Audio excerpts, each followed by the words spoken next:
that's the next, I think, Achilles heel on our end. It's like, hold on a second, that data is important, but stop where you're at right now and just look around your lot, see what's going on. Again, if you're heavy in 2018s, why don't you address that issue and not worry about what the dealer's doing down the street? Don't wait around for the up bus. Get in the driver's seat and take control of your operations. Are you ready to increase profitability, have better processes, and get proactive with your operations?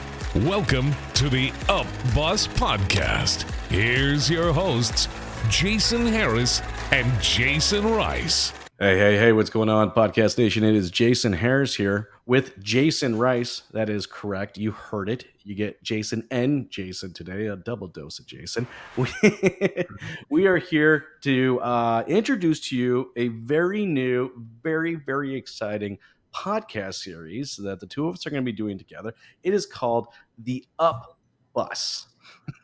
Sorry, I can't say it without a straight face. I mean, how many times, I even got yelled at, I can guarantee you, by my management team at some point. I'm just standing outside waiting for someone to come and someone to go, Jason, what are you doing? You waiting for the up bus? What's going on? But I think that our industry right now, there are a fair amount of people out there that are kind of stuck sitting there at that bus stop waiting for something to happen. And, this podcast is about not waiting, but being proactive. We want you to get in, take control, grab the steering wheel, shift this thing into gear. All right. And let's push our operations to another level. Jason, I'm excited to do this with you, man.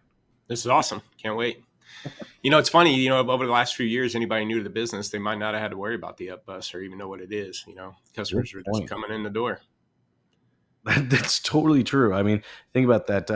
I just read an article actually just recently that the average salesperson now has just a little over 2.5 years of experience in the industry. The average salesperson, yeah, which means that for the last, to your point, the last 24, almost 36 months now, they didn't have, the buses were coming in, weren't they? They were legitimately coming in, and but you know what? We've been in the business long enough to remember that you can't just sit around and wait for this thing. You got to be proactive, and you got to take control of that proverbial up bus. And that is what this whole series is about. And we're going to take it from the perspective of process, leadership, strategies, how your culture affects it. We're going to take it from many, many different angles. But I am so excited. I know we've been talking about doing this for a while, so I'm so stoked. And I think we have the coolest logo for this. I like it. I like this logo. It's going to be a lot of fun. Okay, for our first episode, we're going to talk about the evolution of used car inventory management. All right, insights from the Up Bus. Man, used car inventory management. I got thinking about this when I said this was going to be our first topic today. And the first thing that came to my mind was the Rolodex. Right? I'm like, what's the original model? The OG inventory management model.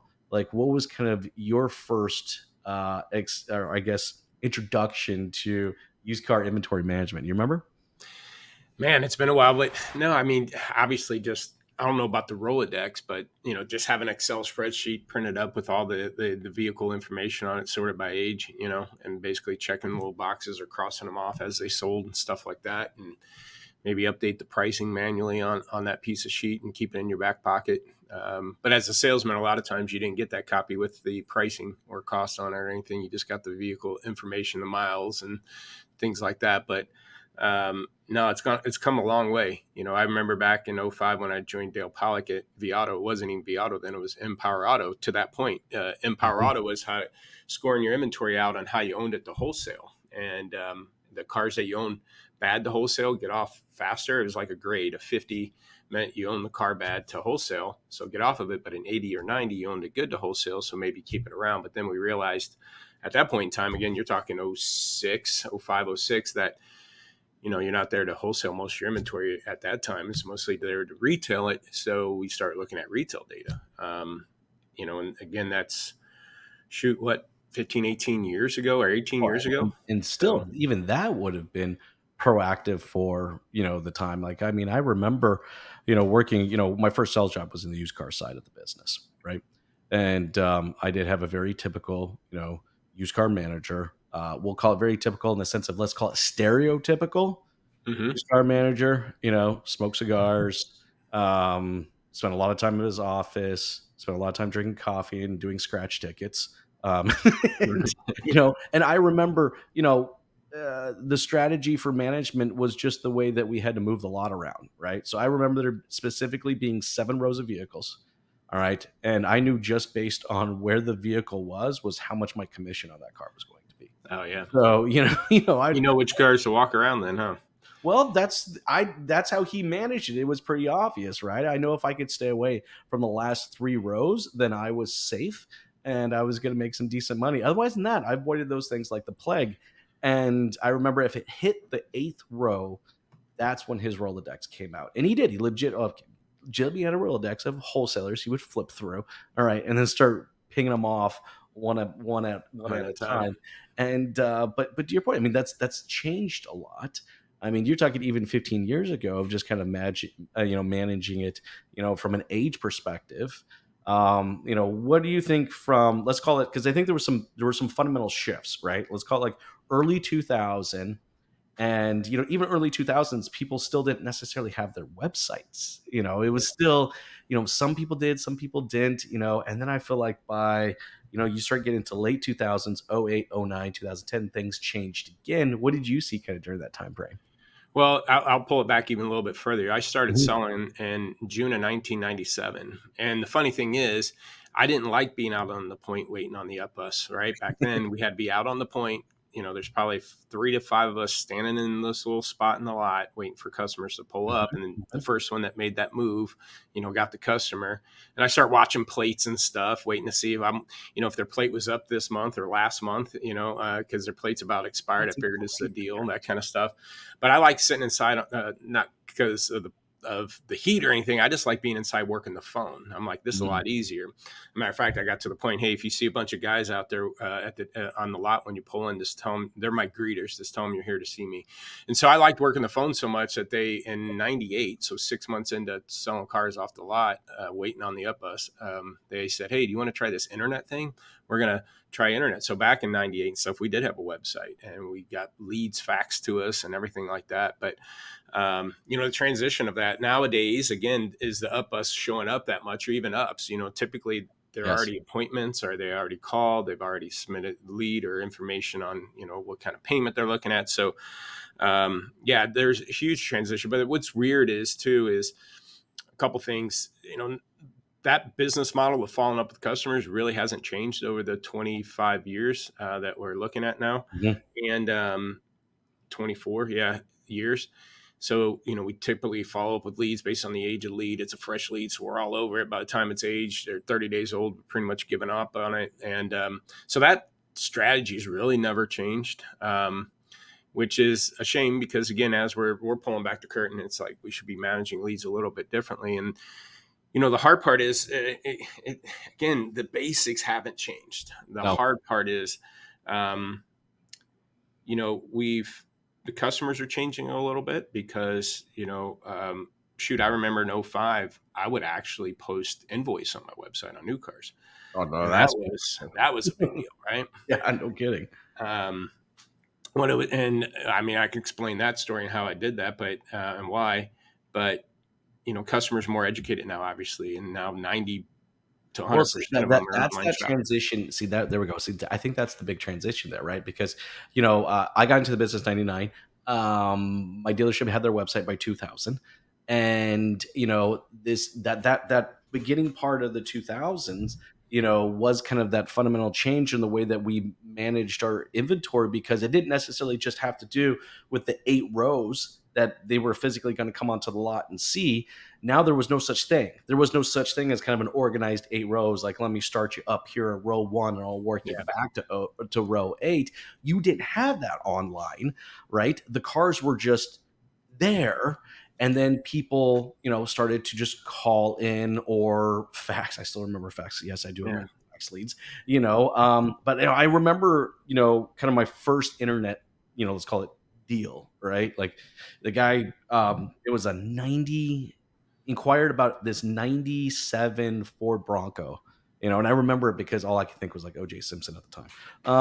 And it was because it was white. It was that white one, Yeah. right?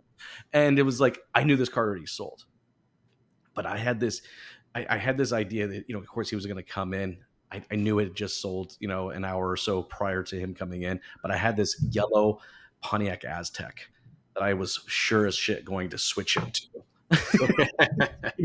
But that was the type of strategy we had to come up with at that time, because you couldn't just get him to the lot and then just work your way through the 8 rows. Like, you had to have something in mind. And I feel like, having that strategy of switch vehicles kind of really started, when people were inquiring about a specific, but then you knew you had to have something you could switch them to when they got to the lot. Do you think that's about the time that model started? Oh yeah, and I'll give you one example too. And so from '97 to about 2000, I was at a Ford store, and I sold a car to a lady in Alaska. Here I am in the internet Yeah. department in the '90s doing that, right? And so the funny part was to buy it and ship it to Alaska. It was cheaper. She had family in town. I was in St. Louis, Missouri, and I think it was Jefferson City or something. She had family in. So we got a hold of each other again, first through the internet call, and she put a deposit down on an ordered unit, and then it got there, and we sat on a little bit till she'd get a flight there. I picked her up at the airport, and I think it was a Ford Taurus wagon, if I can remember, like a maroon one or something. And I picked her up at the airport, and she was going to drive to go see her family, and then go driving home to Alaska. And that's again, that transition happened back then, and that's again why I did invoice on our website at that point in time. Customers were learning, and there's like beatthecarsalesman.com websites and stuff, Yes. and customers are online learning, invoice and that type of information. And so we got to the point on the internet, we would tell them, say for example, Yukons and Yukon Denali's, I think at that point in time were 40, 50 grand. Now they're 100, but I would tell a customer, hey, we'll do 1,000 over invoice. And then my quoted price was 500 to 1,000 higher than what they seen as invoice online. And it was because we had 2% advertising fees, so Sure. on a 50 grand car, that's $1,000. So they thought I was lying and so forth. So like, you know what, screw it. They're going to come to my website anyways, and then they're going to leave and go see what invoice is. And then they come back to me and argue, why don't we just put invoice on our site and nip it in the bud and cut out the middleman and just say 1,000 over invoice. And it made it easier for our team too to quote prices. We'd say, hey, 500 over on Grand Prix, invoice at on Grand Ams, behind invoice on Aztecs, to your point, right? And so it made us easier to more transparent back then. But yeah, it all happened in that It 20 all years. it all happened in that 2000 2010 timeframe. And then, but what I thought was, when I'm thinking of used car inventory management, I think certainly by 2010, and I'm thinking '07, '08, '09, 10, um, my used car lot fundamentally changed, Yeah, I'd right? say 08, 09, 08, 09 with that Well, recession. definitely with the New cash for car clunking sales go away. program Yeah. and everything that came in. But the fun thing is, I wasn't just filling my lot for my local audience as much as this, statewide and in some case national audience. At that time, I got real fixated on Tacomas, and I just was fascinated with them. Was fascinated with the resale value on them and so on and so forth. And, I remember going for, 4 months of, having 30 pre-owned Tacomas on my lot, and people inquiring from all over the country, Yeah. on these Tacomas, and so like the idea of what kind of evolved as far as the way we manage, we weren't just managing based on my local stuff, because I couldn't sell that many Tacomas. Dude, I was living in Southwest. I was in New Mexico. All right. It was Chevys and Fords. All right. And that was it. Nobody was buying Tacomas, so that fundamentally changed. You remember when that shifted for you as well, when it's just like all of a sudden your used car lot can now become a regional or more national lot? Well, I guess I was blessed too, was yes and no. And what I mean by that is, I started with Dale in 2005 at Yeah. Empower Auto, which transitioned to V Auto, as you know, because we realized you're there to retail cars. So '06, '07, '08, '09, 2010, I was actually visiting thousands of dealerships all over the country, watching Mhm. Chrysler franchises get lost, dealers losing their franchises. They had to be better used car operators. Again, with the recession and cash for clunkers, and trying to help dealers weed through that. So I was on the personal side. I wasn't or on the dealer side. I wasn't in a store selling used cars, but literally stepped in thousands of dealerships, and they had to become better used car operators, because new cars, went from whatever 15 million, 13, 14, 15 million down to 10. And it took 3 or 4 years to get back to the level that we're selling at. The other tricky thing back then, we were destroying more cars than being built. So typically 12 million cars Yes, get that's right. destroyed, and only 10 or 11 new cars came into the market. So we're in a net negative in those years.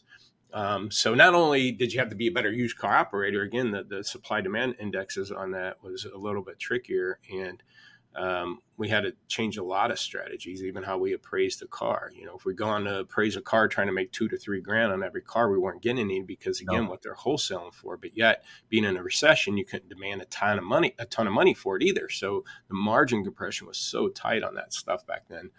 So, you know, that was a blessing. Again, Well, I it didn't.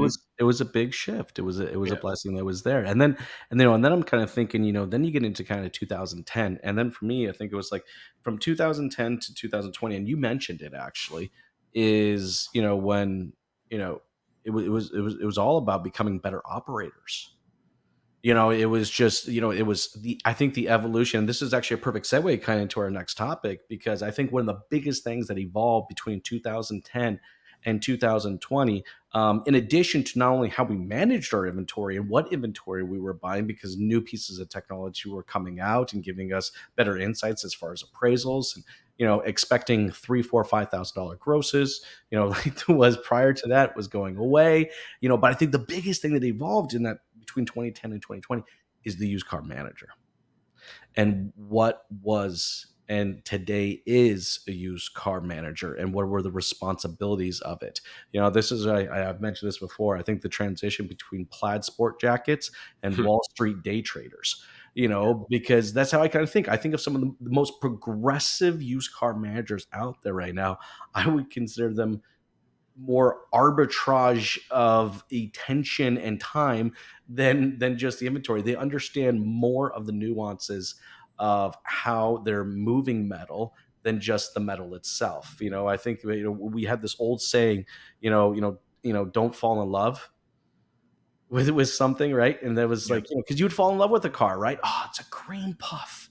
I'm gonna hold on to this thing. And I think between 2010 and 2020, you saw operators evolve to not just holding on to inventory, but understanding, how to properly move inventory. And you were knee deep kind of in some of the technologies that were supporting that. So I'd love to kind of get your thoughts of how you think that kind of evolved during that time frame.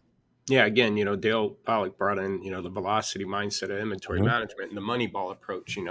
Don't get tied up in the beauty of the car. Look at the numbers. Rather get base hits or based on balls, or on base percentage than the home runs. And so the transition there, but that was tough. We had to go up. I had to go up against, and we as the company too had to go up against a bunch of old school car guys who knew more than the market, right? And Mhm. and fair to be said that you should, as an inventory manager, you should know a little bit of that, a lot of that stuff too, right? Examples, you got an 18 F-150, but it's got 18-inch wheels and the small screen and a bench seat. That's a way different truck than if it's captain's chairs, 20-inch wheels, and the big touchscreen, right? So different packages. So you should have some of that insight, but 9 times out of 10, you're not beating the mark. And we always used to say the worst thing to happen to a used car manager when he makes, 3 grand on a 100-day-old car, because I think they can do that again. And so, to take people from that mindset to transition to kind of looking and understanding the data at least, and appreciating what's there, to make more decisions based off of that in the market than just your gut instincts. That whole transition, yeah, it was tough. And you get to the point now, I see a lot of stores where it's just a manager doing price changes, or a Yes. used car manager's only job is to maybe appraise cars and go buy some, and then the desk managers are doing it from there. We're at the point where we even have some of our clients that have us do price changes for them. So and just trust us that we're going to make those decisions, and they'll give us red flags on particular vehicles that they don't want moved, or deals that they're working, but Um, it's not a, it comes down to is it a commodity or what is it? But, a lot of these, especially prior to COVID, some of them Yes. are a lot of rental rockets and stuff, a refrigerator white Malibu, 18 Malibu that you got from Enterprise that every other dealer has 20 of them too. That is, it's just, you got to get off that thing as soon as possible. Um, but I always, what we ran into a lot, and I called it the Obama strategy because he ran off of hope and change. And you run into a lot of managers that either hope they can, when they take their inventory, they can either hope that somebody comes in and pays too much money on it, or that the market's going to change and make this car position better for some reason. And that's typically not the best strategy to run with. And you got all the information to do it. From there, it's just pride and ego that you go, okay, maybe, yeah, well, maybe I didn't know as much as I thought I did. Well, look, the fundamental thing is, I think, it became a more of a game of technology and insights, right? Like, you definitely still needed the experience, but you had access now. And I'm thinking, it started in 2010, evolved all the way through 2020. All right, and like I said, this is another good segue in kind of our third topic here, because it's the evolution of the data and technology at our fingertips that I think is really changed the way that we run, operate, build, and manage, our used car lots. I mean, I gotta be honest with you, Jason. I don't think I could run a used car lot right now without some of the tools and the dashboards and technologies and reports that I have. I mean, I'd be not saying that I couldn't. I think it just, there's too much change happening at Yeah. such a fast rate, and for me not to know, I remember, the velocity. I remember reading the book, and just, being able to have this insights, not just what I have, but to see what other people had, Yeah. and that was like a I mean, that was a mind shift. It was like, holy cow. Not could I just go back on my own historical data of what I've sold and what I sold it for and what my reconditioning expenses were and so on and so forth. Now I can look at everybody else's and see how many times, what's a days on lot on their side, and different parts of the country. And I mean, wow. I mean, so I guess my question is where did you see, kind of that big shift from just looking at just one dealership's data to now being able to have access to a nation's worth of data, and how do you think that affected, the way that we run, operate, and manage, our used car stores? Well, it's about 10 years ago. It'll be 10 years in September when I stepped away and started doing lot pop stuff here. And Mhm. that's where, I started focusing more on what's happening at that dealer's lot, versus the market data. Yes. And as I transitioned through looking at, I do, because here you're hesitant on just looking at your own historical data. And what I mean by that is, I would preach it to dealers. It's like, hey, if you sell, you carry red cars, you sell red cars, we're going to tell you to buy more red cars. And you didn't know the blue cars are moving faster. Right. Exactly. So I get that strategy that you want to continue not to just be, put the blinders on of what's happening on your lot, open them up to see what the other dealers are able to do. But there is a profile to a dealer, and I like saying control the controllables. So I think the dealers need to understand what is happening on their lot first, and then pivot to this market data. Because here's the other challenge is within the last, again, 10 years here, but we're seeing more and more, I would say, struggle with the market data. I've had some email confirmations, from even like cars.com that 39% of the inventory listed online is inaccurate, Mhm. meaning missing trim, tranny, key features and stuff. And so as we got wrapped up in all this market data, kept put our blinders on to just the market data, we start peeling back those layers and like, well, hold on a second. Here's a 2018 F-150 that's listed as a Lariat. But obviously by the photos, it's a cloth bench seat. That's not a Lariat, it's an XLT. So the price Mhm. of 43 grand, is that relevant? Because it's not a Lariat. It's probably, so do I price my Lariat? And, unless I go click on every car in that competitive set to validate that that's not happening, that every Lariat is there and there is a Lariat. If not, if I just look at the collective data, I think I might have to drop my true Lariat on my lot, 3 grand to match the Toyota dealer's Lariat that's marked wrong. Of The course, other it's thing that ad. we're Yeah, and so the other thing we're starting to see, matter of fact, we're in Kansas City market here. We're seeing a lot in this market. and it's probably legal in most and probably legal here, is a lot of dealers are listing cars with within the comments saying, at 20 grand, let's say, or 30 grand, they got the car listed at 30 grand. And then the comments, it says price does not include 2 grand trade-in allowance or 2 grand financing with the dealership. So basically you're telling the customer it's really 22 grand. But when we look at market data, it's scraping 20 or 30 grand, whatever, they have it listed as. So that's the next, I think, Achilles heel on our end. It's like, hold on a second. That data is important, but stop where you're at right now and just look around your lot, see what's going on. Again, if you're heavy in 2018s, why don't you address that issue and not worry about what the dealer's doing down the street? Or what if you're heavy in large pickup trucks? Let's isolate those issues and figure out what trucks on your lot are causing the biggest issue. Or heaven forbid, you got a 2018, that's a large pickup truck. Now it's got two things that are going against it on your lot.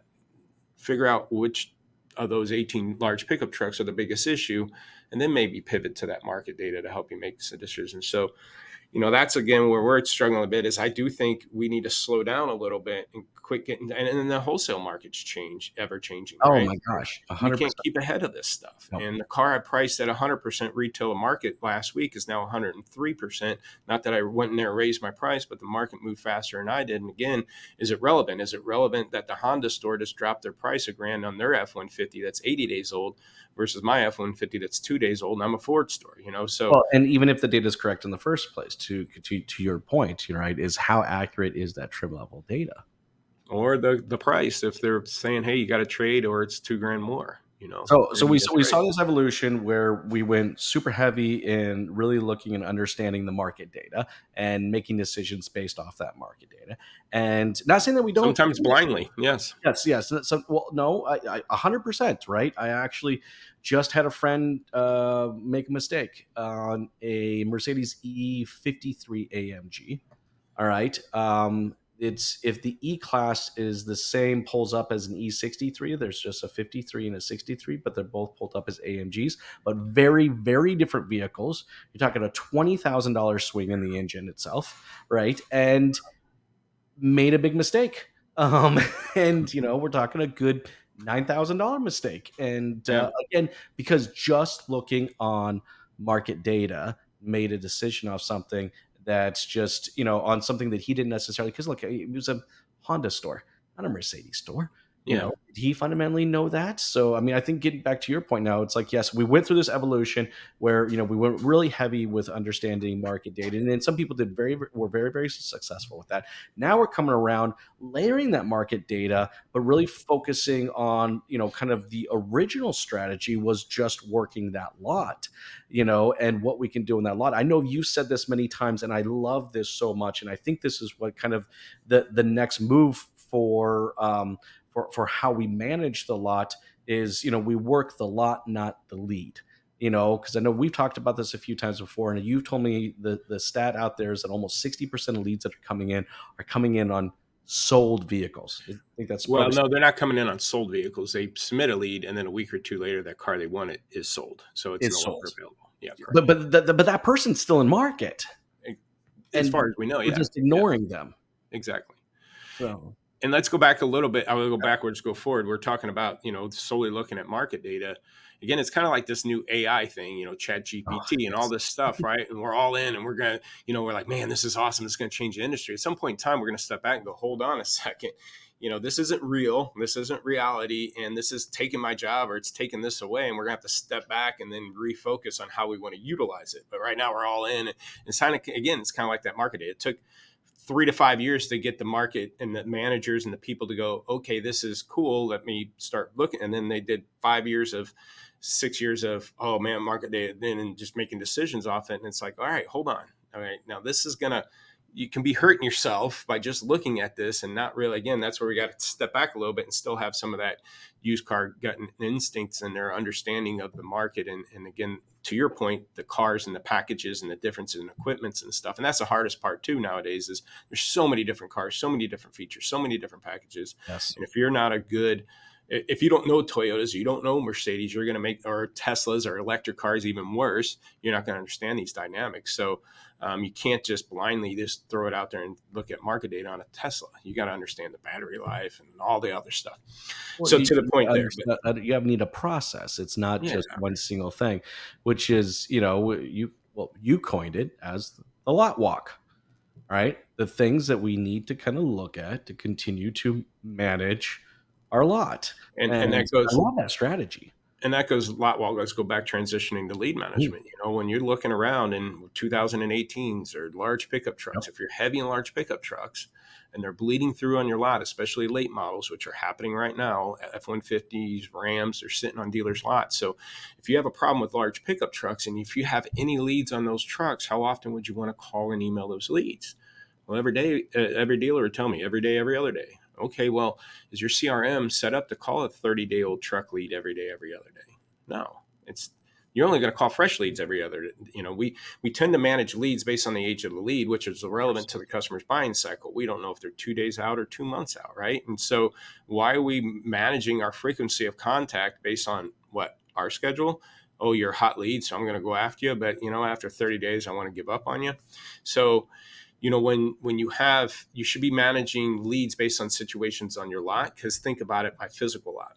To Yes. your point, talking about rearranging the lot and putting these here and there, if my large pickup trucks are sitting, guess what I'm doing with them? I'm going to move them all to the front line. I'm going to put some in the showroom. I'm going to put one on the in the special sales row, and I'm Mhm. going to tell my salespeople every up you get, show them this pickup truck. Yeah, but they're here on a Miata. I don't care. They might have an uncle that wants a truck. Go show them that truck. Okay, so we do that on our physical lot, but we don't do that on virtual lot because there's never been ability to do that. Again, handling leads since the 90s, we have a CRM that's a silo that handles leads, and that's it. It doesn't talk cars. You can't go in any CRM that I know of and say, give me my large pickup truck leads, or give me the leads that I have on $50,000 to $55,000 cars. And that's a shame. And that's, again, the problem that we're solving is taking that CRM data and saying, hey, you know what, let's match it up with my inventory data. I'm heavy in 2018s. Okay, well, let's isolate those leads and increase my contact ratio in 18s on any lead I have.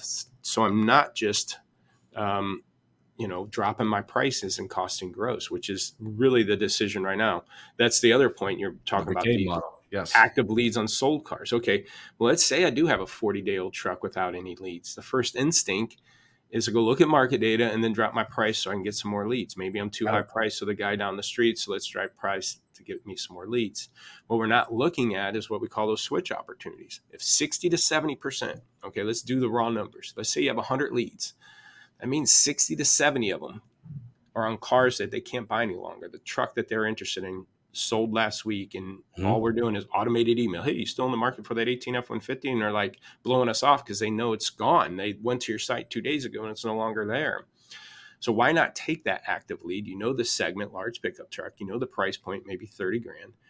You know their contact information, you know their name, and that's the best lead to have. And now you, instead of just trying to sell them that 18 F-150, now you're trying to help them buy something. Hey, that 18 F-150 sold. Now what? Exactly. Are you interested in other trucks?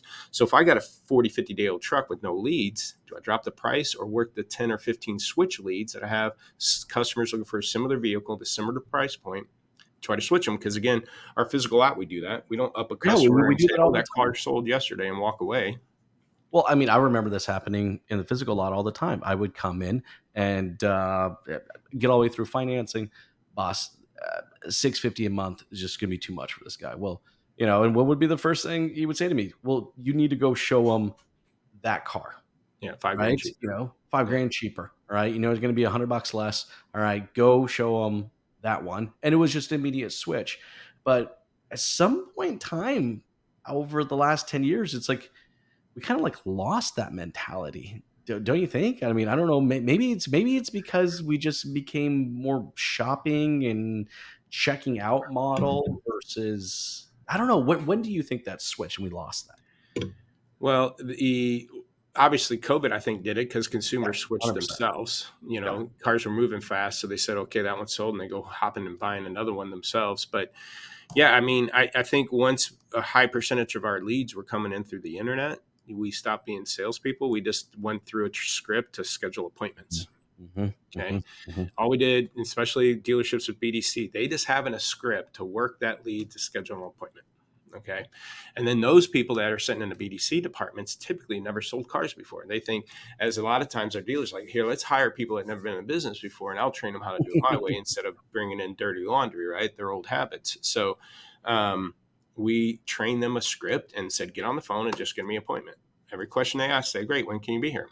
Well, I'm just wondering what my trade is. Oh, no problem. We'll figure it out. When can you be here? Right. And so we've avoided pricing. We've avoided switching. We've avoided trade-in conversations just to get the appointment. Customers sometimes will just tell you a day and time just to get off the phone so they can go to the next dealer that might give them that information. Of course. So I think that whole BDC mindset has trapped us into that. And then COVID too, if you don't want this car, I got somebody else in line right behind you, and we give up on them and just move on. Right. So I think to your point, 10 years ago is, when 8 years ago Mhm. or 12, 15 years ago, when dealers are starting to do appointment setter BDC type appointments, departments, I think we lost it then. And then COVID made it worse too. The customers will just move on. They'd had to start their buying cycle all over again. And if they were treated like crap or that car sell out from underneath them, hey, I called you, I was on my way tonight. Well, I'm sorry, it sold at 2 today. They get pissed and they move on to the next dealer, and they're switching themselves. So, those sales skills are kind of just lost their way. They've faded away. They faded away. I mean, I remember I had it's probably about '08, '09. I remember this guy came in and we had this used Boxer on the lot, and it was like a periwinkle blue. Pretty ugly. Got to be honest with you, pretty ugly, right? But he did want a Boxer, and the price was definitely right. And I could tell it's just as much as he wanted the car, he hated this color, right? And I remember said like just finally getting down to it. He's like, dude, I want a black one. So what did I do? I went online and I found a black one at another dealership down, like literally on the other side of the city. Drove him over there, and I'm like, "Is that the one you want?" He's like, "Yeah, all right. I'm gonna get it for you." And I brokered a Wow. deal without even being on the lot. But I mean, that was this kind of, let's call it like solution engineering mindset that I felt was like very common, for that time frame. And when the technology came around, man, it made my life that much easier. I didn't have to drive all the way to the other side of town. I could go on a website and just click a button, tell them I wanted to buy that other dealership's Well, not only, working the lot versus the lead, you want to work the driveway also and not just the 100%. lead. And my example of that is just my wife. Her lease was up in June. Of course, in January, we get a letter from Volvo saying we can turn the lease in 6 months early and go to a new Volvo or certified Volvo. Of course, that then triggered my wife to start shopping. We weren't going to go back to a new Volvo. Matter of fact, we were either going to lease a car or buy a used. So we start looking at 35 to 50 grand high-end used, BMWs, Mercedes. She was all over Jaguar. She was looking at all different kinds of SUVs in that 35 to 50 grand price point. And so, after a couple of weeks of her shopping and going to dealership, she was at the Porsche store. She called me. She's like, this salesman's getting frustrated with me because I don't know what I want. I'm keep asking to drive different things. And I'm like, well, of course you're like, the season pass, you're riding everything, and she don't think you can buy. And so she's getting frustrated with you. And to the point where, again, nobody followed up with her. But yet we went ahead and bought at another dealer in February, and I had 2 car payments till June. But my point is, I did myself was responsible for 4 deals in 12 months. So my wife, I co-signed it for my son previous to that. So in February, I buy my wife a car. We ended up turning the lease to the Volvo. But I have a daughter who's my 21. Her lease on a HRV that we lease for her is coming up, and so I have a 16-year-old. I'm going to buy this HRV. Matter of fact, I get to buy it for like 16 grand, and they're retailing for 23 to 25 right now. So I'm buying that. I'm going to give it to my 16-year-old because it's a 2020 with 40 something thousand miles that my own daughter drove. And she can't get a better car for that price. So I'm going to buy that. And then I got to go find my other daughter another car. So my point is, the people that sold us the BMW, they actually sold us the car, never followed up with us still. The lady at the Porsche store that groomed my wife basically never followed up with us. And so they're missing out on two opportunities, because either I can go back to this Honda store, buy the car, I can call my bank and just say, hey, give me a check for 16 grand, and then call Honda and go, here you go. Or do I take it in the Honda dealership and try to buy it through them and then rewrap my daughter? You know what I'm saying? So Yeah. there's 3 deals in my driveway that if you didn't work the lead and move my wife to loss and just worked her lead, you might have your foot in the door to those 2 other deals. It's that kind of single-minded kind of approach, which I think is affecting not only the way that we sell, but also the way that we are loading the lot. All right, the way that we're fulfilling it, also the way that we're managing it. You know, we seem to kind of get blindsided and just kind of focused on these one things, so we're not thinking of the bigger, grander scheme. And I think, you know, guys, I know we're getting towards the tail end of our conversation, but I mean, you know, for this episode of the Up Boss, it's that mindset of, you know, really thinking beyond just what is in front of you. And it's working the lot, it's working the customer's driveway, it's working what's coming in on trade. I mean, I can't tell you as a used car manager how many times I'd sell a car before I even had the car in my Yeah. possession. All Yeah. right, because I knew what was coming in, you know. So Yeah. it's like it's that type of thing. And so when we're talking about the evolution of used car inventory management, if you were to pick maybe two of the biggest things you've seen have evolved, or maybe needs to evolve, all right, what would you say needs to evolve right now when it comes to used car inventory management, Jason? Before we let everyone go. On leads on used car inventory, man, quit managing the lead based on the age of the lead. Work every lead until they buy, die, unsubscribe. I wouldn't even mark them lost or anything. So I think, you know, that's the other. So that's the 2 points. As an inventory manager, realize your true opportunities on that vehicle, not just the leads you have, but the leads that you could switch to this vehicle. And then as the second thing would be, as a lead manager, you know, why weed through the 100 tasks you got to do today? 3-day phone call, 17-day email, 14-day call, 20-day email, text, whatever. You know, all you're doing is kind of moving the lever, punching the clock. It's like factory work, and it has no rhyme or reason. The customer's buying cycle has no rhyme or reason to situations on the lot. Matter of fact, the other number that we found is we get 60 to 80%, 70 to 80% of the activity being done in that department has nothing to do with the current car sitting on their lot. You know, if they did 120 calls and emails, 20, 30 of them have to do with cars in stock. A lot of them has to do with cars already sold. We're just following up or touching base, even though we might not have any other cars to offer them. We're calling 3-day anniversaries, or, you know, these 3-day survey reminders, or, you know, 1-year anniversaries, birthday calls. I mean, just a Mm-hmm. lot of unnecessary work. It's good to do, but especially if I'm getting paid for scheduling appointments and selling cars, do the low-hanging fruit. Why don't you call the leads that you have cars in stock? Or why don't we call the leads that we have in stock that are on cars that we have situations or problems with, like large pickup trucks? And after I'm done with that, why don't we then call and email the customers that maybe aren't a car that's sold, but I got 3 other cars I can talk to them about. And so again, that kind of goes into maybe getting ahead here is the up bus. You literally, I Yes. mean, you don't have to sit outside waiting for these customers to pull up. You've got a database yourself of active leads out there looking for cars. And if they don't find it on your lot because it's sold and you don't care to follow up with them anymore, they're getting in that bus and they're going to go drive to another dealer, pull up, and, hey, I'm here on this car, right? So you might as well they have to buy something else. Now, forget new cars. And I say forget new cars because you can transition them over to used. But what I'm saying is this isn't a factory. They can't just say, that car's sold. Let me just order one. I'm willing to wait, right? They Exactly. have to buy a different color, different equipment, different miles. Something's going to be different on that vehicle. It might be a totally different vehicle anyways. They just need a truck around 30 grand. They like Fords, but they'll take a Chevy or a Dodge too. So why not open those doors and especially now when lead count's going down, activity on Shopper is going down, and it will through the end of the year here. Why not recycle the customers that already reached out to you? Again, you know their name, contact information, segment of vehicle, price range they're looking for. Now you get to help them buy a car instead of just trying to sell them something. So, you know, that's the biggest thing. I think the transition needs to be Mm-hmm. moved is to, as an inventory manager, understand the lead aspect of it. Because here's the problem. The inventory tool doesn't talk leads. Nope. It doesn't tell you have 4 leads that no one's followed up with 10 days. Doesn't tell you got 5 other people you might be able to switch to this car. It doesn't tell you don't have any leads, but you got 8 other people. So what do you do with no leads? You drop your price, right? And so that mind shift has to change. And then you got to take advantage of lead management too. Don't just be doing task to do task, clearing the clock. Matter of fact, I'll give two examples real Clearing the quick. clock. Yep. I'll pull dealer inventory. There's two examples, and I have multiples, but there's a 30-day-old lead on a 8 grand Mercedes Benz. 8 grand Mercedes Benz. It's sold.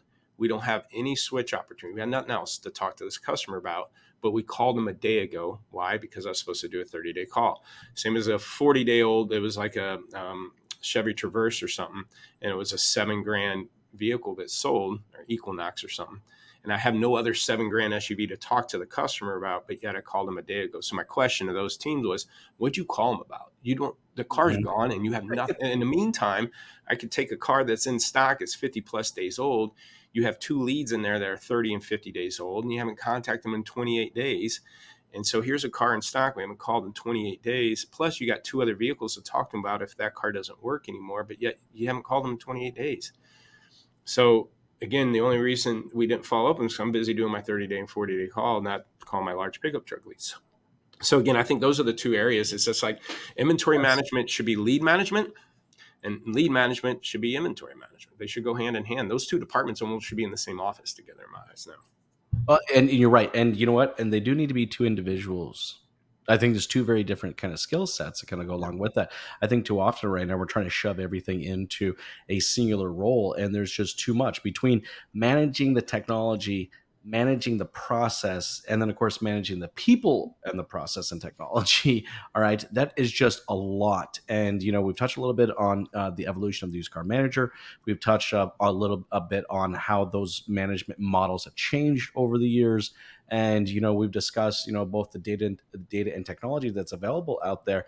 But it definitely does come down to a people, process, and technology. And there are 3 things that we have to manage, and we have to manage them effectively to be successful. And so that we're not sitting around waiting for this up bus, right? We're being proactive with it. Well, Jason, this has been great. This has been so much fun. I'm really looking forward to this entire series. If you're out there watching, listening right now, I'm excited about the series. I know Jason is. We're super excited about helping anybody and everybody in the industry to stop waiting for the up bus. All right. It's already there.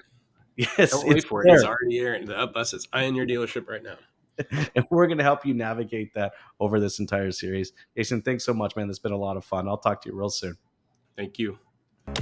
Thanks for tuning in to the Up Bus Podcast with your hosts, Jasen Harris and Jason Rice. To stay up to date with all our content, be sure to like, comment, and subscribe. Happy podcasting.